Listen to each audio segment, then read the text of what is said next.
Hello everyone, my name is Sandeep Acharya. हम पढ़ रहे थे class 11 chapter number 4 chemical bonding and molecular structure. पिछले वीडियो लेक्चर में अपने डिस्कस करा था अबाउट केमिकल बॉन्डिंग किस क्या होती है, क्यों केमिकल बॉन्ड बनता है। प्लस इसके अलावा केमिकल बॉन्ड के अपने टाइप देखे थे, स्ट्रॉन्ग बॉन्ड्स होते हैं और वीक बॉन्ड। और बेसिकली जो स्ट्रॉन्ग बॉन्ड होते हैं वो हमारे जो covalent bond, coordinate bond, metallic bond, ठीक है, इस टाइप से जो है कोवेलेंट वगैरह जो बॉन्ड्स होते हैं वो होते हैं स्ट्रॉन्ग बॉन्ड्स। ठीक है, प्लस इसके अलावा अपने देखा था वीक बॉन्ड। वीक बॉन्ड वो होते हैं एक होता है वंडरवॉल्स बॉन्ड्स और एक होता है हाइड्रोजन बॉन्ड। ठीक है, किसी मॉलिक्यूल्स के बीच में हाइड्रोजन के कारण अगर बॉन्ड बन रहा है, ठीक है, हाइड्रोजन अगर हाईली नेगेटिव एलिमेंट्स के बीच में अगर अट्रैक्शन हो रहा है तो उस टाइप के बने बॉन्ड को अपन बोलते हैं हाइड्रोजन बॉन्ड। प्लस इसके अलावा एक होता है वीक बॉन्ड, वंडरवॉल बॉन्ड। ठीक है, वो होता है मॉलिक्यूल्स के बीच में लगने वाला बॉन्ड्स। ठीक है, प्लस इसके अलावा अपन ने कोवेलेंट बॉन्ड के बारे में पढ़ा था कि कोवेलेंट बॉन्ड क्या होता है, आयोनिक बॉन्ड क्या होता है।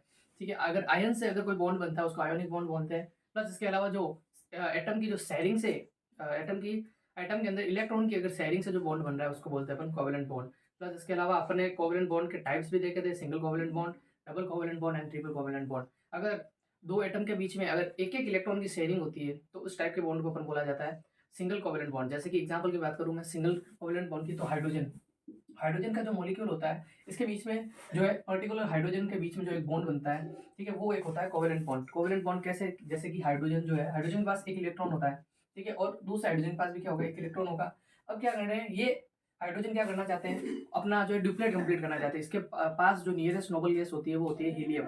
हीलियम जैसा जो है अपना इलेक्ट्रॉनिक कॉन्फ़िगरेशन अटेन करना चाहते हैं। और इस रूल को अपन ने पहले डिस्कस भी करा था, ऑक्टेट रूल क्या होता है। यानी कोई भी पर्टिकुलर एटम स्टेबल होने के लिए, अपनी एनर्जी को मिनिमाइज करने के लिए क्या करना चाहता है, स्टेबिलिटी कंप्लीट करने के लिए ये क्या करना चाहता है, या तो अपने आउटरमोस्ट सेल के अंदर या तो 8 इलेक्ट्रॉन करना चाहता है, या इसको 8 इलेक्ट्रॉन करने की जो टेंडेंसी होती है उसको अपन क्या बोलते हैं, ऑक्टेट रूल। ठीक है, या अपन ऐसे बोल सकते हैं ऑक्टेट कंप्लीट करना चाहता है, या अपन बोल सकते हैं नियरेस्ट नोबल गैस जैसा इलेक्ट्रॉनिक कॉन्फ़िगरेशन करना चाहता है। नियरेस्ट नोबल गैस जैसा क्यों, क्योंकि नियरेस्ट नोबल गैस अपने आप में क्या होती है, स्टेबल होती है, क्योंकि उनका जो आउटरमोस्ट जो सेल होता है वो ऑलरेडी 8 इलेक्ट्रॉन होते हैं उनके अंदर, एक्सेप्ट हीलियम को छोड़ के, क्योंकि हीलियम ड्यूप्लेट कंप्लीट करता है और ड्यूप्लेट जो है उसके लिए फेवरेबल कंडीशन होती है स्टेबिलिटी के लिए। ठीक है, क्योंकि हीलियम 2 नंबर पे आता है, ठीक है, और इसके आउटरमोस्ट सेल में 2 इलेक्ट्रॉन होते हैं, और according to 2n square first cell में 2 इलेक्ट्रॉन होने चाहिए, तो हीलियम के पास होता है और अपने आप में ये क्या होता है, ये स्टेबल होता है। तो हाइड्रोजन की अगर मैं बात करूँ, हाइड्रोजन के नियरेस्ट नोबल गैस होती है हीलियम। तो हीलियम जैसा इसको इलेक्ट्रॉनिक कॉन्फ़िगरेशन अटेन करने के लिए इसको 1 इलेक्ट्रॉन चाहिए होता है। तो हाइड्रोजन ऑलरेडी इसके पास है, लेकिन और अटेन करने के लिए 1 इलेक्ट्रॉन और चाहिए। तो चाहिए तो ये क्या करेगा, दूसरे एटम अपने जैसे हाइड्रोजन एटम से क्या करेगा, शेयरिंग कर लेगा। 1 इलेक्ट्रॉन इसके पास है, शेयरिंग कर लेगा, एक है, एक इससे शेयर कर लेगा। जैसे ये शेयर कर लेगा तो एक और एक इलेक्ट्रॉन, हाइड्रोजन के पास दो दो एटम हो गए, दो इलेक्ट्रॉन्स हो गए, दो इलेक्ट्रॉन्स हो गए, इसका मतलब इसका इलेक्ट्रॉनिक कॉन्फ़िगरेशन हीलियम जैसा हो गया। अब जिस प्रकार से इसने शेयरिंग करी है, तो शेयरिंग तो हमेशा म्यूचुअल होती है। म्यूचुअल शेयरिंग को ही अपन क्या बोलते हैं, म्यूचुअल शेयरिंग को ही अपन क्या बोलते हैं, कोवेलेंट बॉन्ड। और म्यूचुअल का मतलब होता है बराबरी की शेयरिंग। ठीक है, इसने एक इलेक्ट्रॉन दिया तो वापस इसको बदले में एक इलेक्ट्रॉन वापस जब होगा तो इसको देना पड़ेगा। ठीक है, तो ये इलेक्ट्रॉन, अब कितने कितने इलेक्ट्रॉन की शेयरिंग हुई है, एक एक इलेक्ट्रॉन की शेयरिंग हुई है, तो एक बॉन्ड बनेगा। इस बॉन्ड को अपन बोलते हैं कोवेलेंट बॉन्ड। और कितना बॉन्ड बना, एक बॉन्ड बना है, क्योंकि एक एक इलेक्ट्रॉन से शेयरिंग हुई है और एक बॉन्ड बना है, तो इस टाइप के बोलेंगे सिंगल कोवेलेंट बॉन्ड। कौन सा बॉन्ड हो जाएगा, सिंगल कोवेलेंट बॉन्ड, ये होता है सिंगल कोवेलेंट बॉन्ड। इसके अलावा double covalent bond, triple covalent bond होता है। जैसे कि अगर मैं बात करूँ ऑक्सीजन के मॉलिक्यूल्स के अंदर, तो ऑक्सीजन का मॉलिक्यूल्स होता है वो उसके अंदर डबल कोवेलेंट बॉन्ड होता है। नाइट्रोजन के मॉलिक्यूल्स के अंदर ट्रिपल कोवेलेंट बॉन्ड होता है। ये जो है किस टाइप से बनता है अपन डिस्कस करते हैं एक एक करके, कि ऑक्सीजन का कैसे बनता है और नाइट्रोजन का कैसे बनता है। फिर अपन इसके बाद में कोवेलेंट बॉन्ड के बाद में अपन देखेंगे कि आयोनिक बॉन्ड, वैसे नॉर्मल पता होता है आयोनिक बॉन्ड कैसे बोलते हैं। अगर आयन एक्सचेंज से अगर कोई बॉन्ड बनता है उसको आयोनिक बॉन्ड बोला जाता है। ठीक है, फिर इसके अलावा पढ़ेंगे लुईस का जो स्ट्रक्चर है वो क्या कहता है, लुईस स्ट्रक्चर के अकॉर्डिंग जो है मॉलिक्यूल्स का स्ट्रक्चर कैसा होना चाहिए, लुईस के अकॉर्डिंग वो अपन देखेंगे। मान लो अपन सपोज करो ऑक्सीजन का बना रहे हैं, ठीक है, तो ऑक्सीजन का पर्टिकुलर ऑक्सीजन की अगर मैं बात करूँ, ये ऑक्सीजन, ये ऑक्सीजन, इनके बीच में बॉन्ड बनाना है अपन को। तो सबसे पहले क्या होता है कि इनके जो वैलेंस सेल में, यानी वैलेंस सेल यानी आउटरमोस्ट सेल में जो इलेक्ट्रॉन है वो कितने होते हैं वो अपन को चेक करने पड़ेंगे। तो सबसे पहले इसको इवनली डिस्ट्रीब्यूट कर लेते हैं, 1 2 3 4 5 एंड देन 6, 6 इलेक्ट्रॉन होते हैं। देखो ऑक्सीजन जो है 8 नंबर पे आता है। तो इसका इलेक्ट्रॉनिक कॉन्फ़िगरेशन की अगर मैं बात करूँ, इलेक्ट्रॉनिक कॉन्फ़िगरेशन तो क्या होगा, इलेक्ट्रॉनिक कॉन्फ़िगरेशन फर्स्ट सेल में 2 इलेक्ट्रॉन एंड सेकंड सेल में 6 इलेक्ट्रॉन होते हैं, जो कि इसकी वैलेंस सेल होती है। वैलेंस सेल में 6 इलेक्ट्रॉन होते हैं। और इलेक्ट्रॉन को डॉट के फॉर्म में जो है अपन को शो करना है, वही अपना क्या होता है, इलेक्ट्रॉन डॉट स्ट्रक्चर। ठीक है, इलेक्ट्रॉन डॉट स्ट्रक्चर से इसको शो कर लिया मैंने। इस ऑक्सीजन को ये ऐसे शो करूंगा तो ये भी सेम ही है, 1 2 3 4 5 एंड देन 6। ठीक है, 6 इलेक्ट्रॉन इसके भी होते हैं, 6 इलेक्ट्रॉन इसके भी होते हैं। अब क्या करना है, अब इसको पर्टिकुलर एक ऑक्सीजन की वजह में बात करूँ, 6 इलेक्ट्रॉन इसके पास है, ऑक्टेट कंप्लीट करने के लिए इसको 2 इलेक्ट्रॉन और चाहिए, और 2 इलेक्ट्रॉन क्या कर लेगा, इसकी शेयरिंग कर लेगा इससे, एक इलेक्ट्रॉन इससे ले लेगा और दूसरा भी इससे ले लेगा। ठीक है, अब देखो 1 2 3 4 5 6 के बाद है 7 8, 2 इलेक्ट्रॉन इसने ले लिए, तो इसका हो गया ऑक्टेट कंप्लीट। ठीक है, और सेम टू कॉपी 1 2 3 4 5 6 इसके पास है, 2 ये ले लेगा, इससे भी ले लेगा, तो इसका भी हो गया ऑक्टेट कंप्लीट। अब इन्होंने ऑक्टेट कंप्लीट करने के लिए इलेक्ट्रॉन कितने इलेक्ट्रॉन की शेयरिंग करी है, जितने इलेक्ट्रॉन की शेयरिंग करती है उसके ऊपर डिपेंड करता है कि कितना बॉन्ड बनेगा, कौन सा वाला बॉन्ड होगा। जैसे कि इसने 2 इलेक्ट्रॉन की शेयरिंग करी है, ये देखो 2 इलेक्ट्रॉन 2 इलेक्ट्रॉन, तो 2 डबल बॉन्ड, जो 2 लाइन आपको दिख रही है ये लाइन नहीं होती, एक बॉन्ड होता है, तो ये दो बॉन्ड की क्या हुई है, शेयरिंग हुई है, 2 इलेक्ट्रॉन की 2 इलेक्ट्रॉन की शेयरिंग हुई है, तो ये हो जाएगा अपना डबल कोवेलेंट बॉन्ड। इस टाइप से बॉन्ड बनते हैं और बॉन्ड का नाम होता है कोवेलेंट बॉन्ड। अगर शेयरिंग से जो बॉन्ड बनता है उसको कोवेलेंट बॉन्ड बोला जाता है। अगर एक इलेक्ट्रॉन की हुई तो सिंगल, 2 की हुई डबल, 3 की हुई तो ट्रिपल कोवेलेंट बॉन्ड बनेगा। तो ये होता है अकॉर्डिंग टू कोवेलेंट बॉन्ड। अब अपन चेक करेंगे कि लिविस स्ट्रक्चर क्या होता है। लिविस के अकॉर्डिंग किसी भी मॉलिक्यूल का स्ट्रक्चर कैसा आपको बनाना चाहिए या कैसे बनता है, और ये एग्जाम के अंदर पूछा जाता है कि लिविस का जो है स्ट्रक्चर बना के बताओ। तो सबसे पहले अपन नॉर्मली इस लिविस का स्ट्रक्चर बनाने से पहले अपन को कुछ 4 चीजें अपन को जो है जानना जरूरी है, 4 बातें जरूरी है, 4 वैल्यूज जो होती है वो जानना जरूरी होती है। According to N1 N2 N3 N4 होनी चाहिए, और वो क्या है वो मैं आपको बताता हूँ। लिविस स्ट्रक्चर,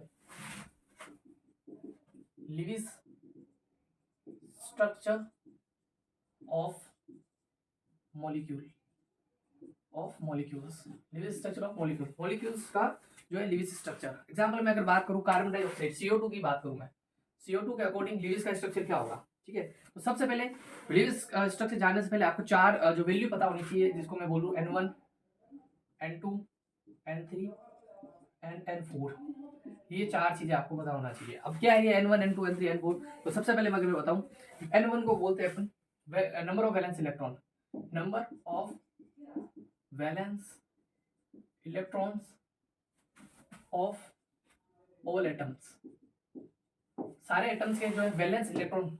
ठीक है, N1 का मतलब होता है number of valence electron of all atoms. Valence electron कितने हैं उन सबको क्या करना होता है, जोड़ना होता है। ठीक है, या ऐसे लिख दूं मैं sum of number of valence electron, sum मतलब उन सबको जोड़ना होता है। N1 N2 की अगर मैं बात करूं तो ये होगा sum of valence electron, sum of valence electron after completion of octet complete करने के बाद वैलेंस इलेक्ट्रॉन कितने हैं, वो होती है आपकी N2, और N3 जो होती है वो होता है आपका शेयर्ड इलेक्ट्रॉन्स बिटवीन एटम्स के बीच में जो इलेक्ट्रॉन्स हैं वो शेयर्ड इलेक्ट्रॉन जो है वो कितने हैं वो आपको बताना चाहिए। इसके लिए अपन वैल्यू निकालेंगे, इसके वैल्यू निकालेंगे अपन N2 माइनस N1 करके, ये जो वैल्यू निकल जाएगी N3 की वैल्यू निकलेगी N2 माइनस N3, और ये होगा अनशेयर्ड इलेक्ट्रॉन कितने हैं, अनशेयर्ड यानी जो केमिकल बॉन्डिंग में पार्टिसिपेट नहीं कर रहे, अनशेयर्ड इलेक्ट्रॉन्स कितने हैं, जिसको जनरली अपन लोन पेयर भी बोलते हैं, अनशेयर्ड इलेक्ट्रॉन बिटवीन एटम्स, इसको निकाला जाता है N1 माइनस N3 करके अपन निकाल देंगे N4 की वैल्यू। ठीक है, तो ये 4 वैल्यू आपको क्या होनी चाहिए, पता होनी चाहिए। किसी भी आप मॉलिक्यूल्स का अगर आप स्ट्रक्चर बना रहे हो तो ये 4 चीजें आपको पता होनी चाहिए। ठीक है, तो सबसे पहले मैं आपको बताता हूँ CO2 के लिए कैलकुलेट कर रहे हैं ये सारी चीजें, तो CO2 के लिए कैलकुलेट मैं यहाँ साइड में कैलकुलेट कर सकता हूँ। ठीक है, तो सबसे पहले N1 क्या होता है, sum of valence electron of all atoms, valence electron यानी जैसे कि कार्बन है, कार्बन के वैलेंस इलेक्ट्रॉन कितने होते हैं, 6 होते हैं, सॉरी 6 नंबर पे आता है वैलेंस इलेक्ट्रॉन, इसके 4 होते हैं। ठीक है, एक ऑक्सीजन का वैलेंस इलेक्ट्रॉन 6 होते हैं, तो 2 दिए हुए अपन को। ठीक है, एक का जैसे मान लो ऐसे कर लो प्लस एक, 2 के लिए निकालना है। ठीक है, एक का कितना होता है 6 होता है, तो 2 का कितना हो जाएगा 6 टू जा 12 और प्लस 4 कितना हो जाएंगे 16, तो N1 की वैल्यू कितनी आ गई अपने 16 आ गई है। ठीक है, किसके लिए, CO2 के लिए। N2 की अगर मैं बात करूं, N2 कैसे निकाला जाता है, sum of valence electron after completion octet complete होने के बाद वैलेंस इलेक्ट्रॉन कितने होंगे, मान लो कार्बन है, कार्बन के पास 6 इलेक्ट्रॉन है टोटल। ठीक है, ऑक्टेट कंप्लीट करने के बाद कितने हो जाएंगे 8 हो जाएंगे। ठीक है, और ऑक्सीजन के भी कितने हो जाएंगे 8 हो जाएंगे, तो तीनों के क्या हो जाएंगे 8 हो जाएंगे, तो 8 3 जा 24, तो N2 की वैल्यू क्या हो जाएगी 24। ठीक है, आफ्टर कंप्लीशन देखो कार्बन कंप्लीट करके बाद में क्या बनेगा, ऑक्टेट कंप्लीट करेगा 8 होगा, ऑक्सीजन क्या करेगा 8 करेगा, अब 2 ऑक्सीजन है तो क्या हो जाएगा 8, तो 8 3 जा कितने हो रहे हैं अपने 24, तो N2 की वैल्यू कितनी आ गई 24 आ गई। N3 की वैल्यू कैसे निकाली जाती है, अपन ने देखा था N2 minus N1, N2 minus N1 यानी 24 से में से क्या निकाल लो 16, तो कितने बचेंगे 8। तो N3 की वैल्यू कितनी आ गई अपने 8 आ गई है। N4 की वैल्यू कैसे निकालते हैं, N1 माइनस N3, N1 ये रहा 16, N1 माइनस N3, N1 है 16 माइनस N3 है 8 इक्वल टू कितने बचेंगे 8। अब देखो N4 N ये अपन ने क्या निकाल ली N1 N2 N3 and N4 चारों वैल्यू निकाल ली अपन ने। अब अपन को क्या करना होता है कि N1 और N2 से अपन को कोई मतलब नहीं होता है, ठीक है। क्यों नहीं मतलब होता है, क्योंकि ये निकालने के लिए अपन चाहिए होते हैं, बाकी इनका कोई मतलब नहीं होता है। कब, जब अपन स्ट्रक्चर वगैरह बनाएंगे, ठीक है।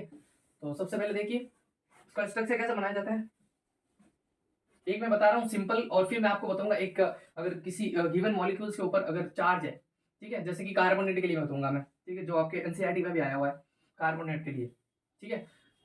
तो CO2 की कर रहे हैं अपन, तो CO2 में सबसे पहले अपन क्या कर रहे हैं, इसका स्ट्रक्चर बना रहे हैं। तो सबसे पहले बीच में क्या होना चाहिए, सेंट्रल एटम होना चाहिए। और सेंट्रल एटम कैसे पहचाना जाता है वो आपको बात पता ही है, सेंट्रल एटम कैसे पहचाना जाता है, जो जिसकी जो अमाउंट कम हो, मान लो CO2 के अंदर कम कम संख्या में कौन है, कार्बन है, तो कार्बन इसका क्या होगा, सेंट्रल एटम होगा।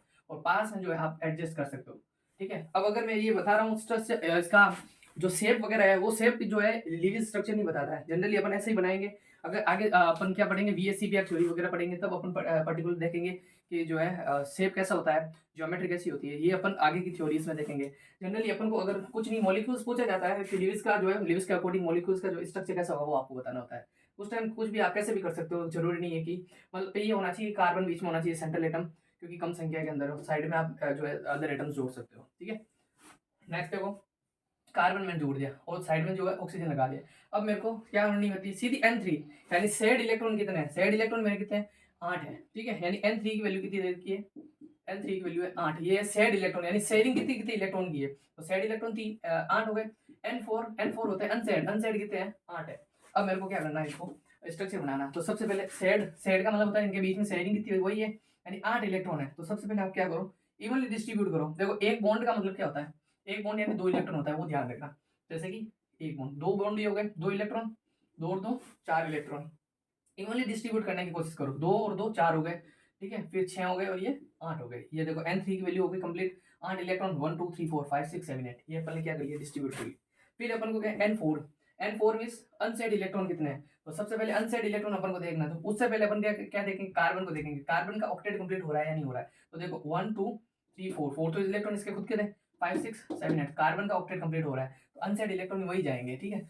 अनसेड इलेक्ट्रॉन है कितने 8 है, तो इवनली डिस्ट्रीब्यूट करो 1 2 3 4, 4 इसको दे दो, 4 इसको दे दो, 1 2 3 4। ये हो गया इसका Lewis structure of carbon dioxide. अगर आप चेक करोगे इनका लिविस स्ट्रक्चर, तो लिविस के अकॉर्डिंग ऑक्टेट कंप्लीट हो रहा है। देखो ऑक्सीजन के पास देखो 1 2 3 4 5 6 7 8, ऑक्टेट कंप्लीट हो गया 1 2 3 4 5 6 7 8। इस ऑक्सीजन का भी ऑक्टेट कंप्लीट हो गया। इस कार्बन की बात करूँ 1 2 3 4 5 6 एंड 7 8, कार्बन का भी क्या हो गया ऑक्टेट कंप्लीट हो गया।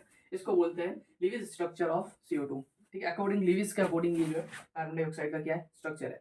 अब अपन बात करेंगे एक कार्बोनेट आयन की। अगर मान लो कोई आयन्स आ जाए, ठीक है, तो उसके लिए अपन N2 N3 कैसे निकालेंगे, ये वैल्यू कैसे निकालेंगे, प्लस इसके अलावा जो है अपना जो स्ट्रक्चर कैसे बनेगा वो अपन डिस्कस करते हैं कार्बोनेट आयन्स के लिए।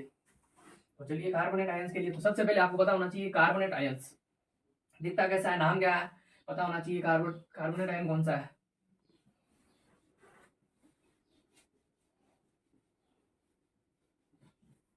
Carbonate ions. ये देखिए कार्बोनेट आयन्स कैसा होता है, CO3 2-, जो कि आपके प्रैक्टिकल के अंदर जो है रेडिकल भी होता है, एक कार्बोनेट आयन को पहचानना होता है, ठीक है। तो ये कार्बोनेट आयन्स है। तो सबसे पहले कार्बोनेट आयन्स है, तो हमेशा एक बात ध्यान रखो, इसके ऊपर 2 माइनस आयन्स है, ठीक है। तो ये सबसे पहले तो आप N1 N2 N3 N4 को ऐसे लिख दीजिए, ठीक है। N1 क्या होता है, नंबर ऑफ वैलेंस इलेक्ट्रॉन्स, ठीक है, ऑफ ऑल एटम्स, सारे इलेक्ट्रॉन्स का जो है सम करना आपको। तो कार्बन एक, तो आपको कार्बन दिख रहा है, 3 ऑक्सीजन दिख रहे हैं, ये 3 ऑक्सीजन। कार्बन के वैलेंस शेल में इलेक्ट्रॉन कितने होते हैं 4, ऑक्सीजन के एक ऑक्सीजन के 6 होते हैं, इसके भी 6 होंगे, इसके भी 6 होंगे। प्लस इसके अलावा देखो आपको N1 के अंदर कुछ अलग करना होता है। अलग करने का मतलब क्या है, कार्बोनेट ये खाली N1 के लिए है, ठीक है। माइनस आयन जो है, माइनस आयन इसके ऊपर डिपेंड, इसमें जोड़ना जो भी करना है, घटाना जो भी है N1 के अंदर घटाना। जब अगर प्लस चार्ज या माइनस चार्ज है, N2 N3 N4 को ऐसे ही छोड़ देना। कैसे कि मान लो जैसे कार्बन एटम है, ठीक है, तो वैलेंस इलेक्ट्रॉन 4 6 6 6 इसके अंदर आ गया, ठीक। अब 2 माइनस है, 2 माइनस का मतलब क्या होता है, माइनस का मतलब क्या होता है भाई, केमिस्ट्री के अंदर कोई भी एटम है उसके ऊपर माइनस चार्ज कब लगता है, जब वो इलेक्ट्रॉन को क्या करता है एक्सेप्ट करता है, ठीक है, गेन करता है, तभी होता है, ठीक है। और प्लस चार्ज कब लगता है, जब वो डोनेट करता है। तो इसमें 2 माइनस है, इसका मतलब 2 इलेक्ट्रॉन इसने ले रखे हैं। और जोड़ने किसमें, इसके अंदर 2 ले रखे हैं तो +2 और कर दो आप, +2 और कर दो। अब इसको आप काउंट करो, 6 3 जा 18, 18 और 4 22, 22 और 2 24, तो n1 कितने हो गया अपना 24 आ गया। ठीक है, अब n2 की वैल्यू कैसे निकाल देते हैं अपन, n2 की वैल्यू निकाल देते हैं आफ्टर कंप्लीशन, कंप्लीट होने के बाद, आफ्टर कंप्लीशन ऑक्टेट कंप्लीशन होने के बाद अपना जो है वैलेंस इलेक्ट्रॉन, फिर जो है वैलेंस इलेक्ट्रॉन कितना हो जाएगा, तो आप देखो कार्बन का वैलेंस ऑक्टेट कंप्लीट होने के बाद 8 हो जाएगा, ये भी 8 हो जाएगा, ये भी 8 हो जाएगा, ये भी 8 हो जाएगा, तो 8 4 से कितना हो गया 32। n1 की वैल्यू कितनी, n2 की वैल्यू कितनी आ गई 32 हो गई। और n3 की वैल्यू कैसे निकाल देते हैं अपन, n2 माइनस n1 कैसे निकाल देते हैं, 32 माइनस 24 कितना हो जाएंगे, 32 माइनस 24 8 कितने हो जाएंगे 8। अगर मैं बात करूं n4 की वैल्यू तो वो कैसे निकाल देते हैं, n1 माइनस n3, n1 कितना है अपना 24 माइनस 24 माइनस n3 कितना है 8 है, तो कितना हो जाएगा 24 में 8 गए 16, तो ये हो गया अपना n4 की वैल्यू होगी 16। अब अपन को क्या करना है, स्ट्रक्चर बनाना है, कार्बोनेट आयंस का स्ट्रक्चर बनाना है। तो सबसे पहले देखो n1 n2 n3 n4, तो ये आपको वैल्यू पता होनी चाहिए n1 n2 n3। अब मेन चीज क्या होती है कि n1 n2 n3 n4 अपने निकाल दी, ये तो अपने ये निकालने के लिए चाहिए होती है, ठीक है, बाकी इसका भी कोई रोल नहीं है। तो सबसे पहले मैं इसको n2 को और n1 को हटा दूं, ठीक है, n3 की वैल्यू 8 है और n4 की वैल्यू कितना है 16 है, तो ये याद रखो ओनली n3 एंड n4, ऊपर n3 होगा नीचे वाला n4 है, ठीक है, तो ये वैल्यू अपन को पता होनी चाहिए। साइड में लिख दूं मैं आपके, ये n3 ये n4, ठीक है। अब मेरे को क्या करना है, कार्बोनेट का आयन बनाना है। तो सबसे पहले आपको सेंट्रल एटम को सेलेक्ट करना है जिसका अमाउंट कम है, ठीक है, जिसकी मात्रा कम है, जिसके नंबर कम है, ठीक है। ये देखो कार्बन ही कम है। अब क्या करना, ऑक्सीजन है 3, ऑक्सीजन को आप इवनली डिस्ट्रीब्यूट कर लो, ठीक है, कैसे मान लो एक इधर ऑक्सीजन, एक इधर ऑक्सीजन, एक इधर ऑक्सीजन हो गया, ठीक है, 1 2 3 ऑक्सीजन है, ठीक है, ये कार्बन हो गया। अब n3 वैल्यू, n3 क्या कहती है अपन को, n3 कितनी है 8 है, यानी शेयर्ड इलेक्ट्रॉन कितने हैं 8 है। तो 8 को सबसे पहले मैंने क्या बोला, इवनली डिस्ट्रीब्यूट करने की कोशिश करो, 1 2 3 4 5 6 7 8 हो गया। अब कार्बन को एक बार देखो, ये करने के बाद कार्बन का ऑक्टेट कंप्लीट हुआ गया, कार्बन ये 1 2 3 4 5 6 7 8 ऑक्टेट हो गया कंप्लीट। अब अनपेयर्ड कितने हैं अपने 16 है अनपेयर्ड, ठीक है, अनसेयर्ड सॉरी अनपेयर्ड गया, अनसेयर्ड इलेक्ट्रॉन कितने होते हैं 16 होता है, 16 होता है तो कंप्लीट करो, देखो 1 2 तो इसके पास है 3 4 5 6 7 8 1 2 3 4 5 6 7 8, अब हुए कितने 1 2 3 4 5 6 7 8 9 10 11 12, पीछे कितने बचे 12 हो गए, 16 हो 4 बचे हैं, तो 1 2 3 4। अब इनका देखो कि अगर आप, और इस पूरे हॉल के ऊपर अपन क्या लगाना होता है 2 माइनस लगाना होता है, 2 माइनस का मतलब होता है कि इन पर मतलब एटम के ऊपर किसी 2 एटम के ऊपर माइनस का चार्ज होगा, ठीक है, ये होता है चार्ज, इसको बोलते हैं फॉर्मल चार्ज। अब पता नहीं है आपको कौन से वाले कार्बन के अंदर आपके पास जो है नेगेटिव चार्ज है, ये आपको पता नहीं होता है। इसको कैलकुलेट करने के लिए एक जो है कॉन्सेप्ट है जिसका नाम है फॉर्मल चार्ज, वो अपन जो है अगले वीडियो लेक्चर के अंदर जो है डिस्कस करेंगे। तो इसमें देखिए 2 माइनस चार्ज ये होगा कार्बोनेट का जो है मॉलिक्यूल होता है, इस टाइप से मॉलिक्यूल बनाते हैं, लिविज स्ट्रक्चर बनाया जाता है, ठीक है, n1 n2 n3 n4 calculate करके। तो सबसे पहले आप देख सकते हो कि ऑक्टेट इसका कंप्लीट हो रखा है, देखो ऑक्सीजन है 1 2 3 4 5 6 7 8, इस ऑक्टेट कंप्लीट है, इसका ऑक्टेट कंप्लीट है, इसका ऑक्टेट कंप्लीट है, इसका ऑक्टेट कंप्लीट है, ठीक है। तो अब अगले वीडियो लेक्चर के अंदर अपन डिस्कस करेंगे फॉर्मल चार्ज के ऊपर, ठीक है, तो किस टाइप से फॉर्मल चार्ज जो है पर्टिकुलर एटम का, पर्टिकुलर मॉलिक्यूल्स के अंदर, पर्टिकुलर एटम के ऊपर जो है किस टाइप से चार्ज निकाला जाता है, वो अपन डिस्कस करेंगे, ठीक है। Thank you very much, thank you very much.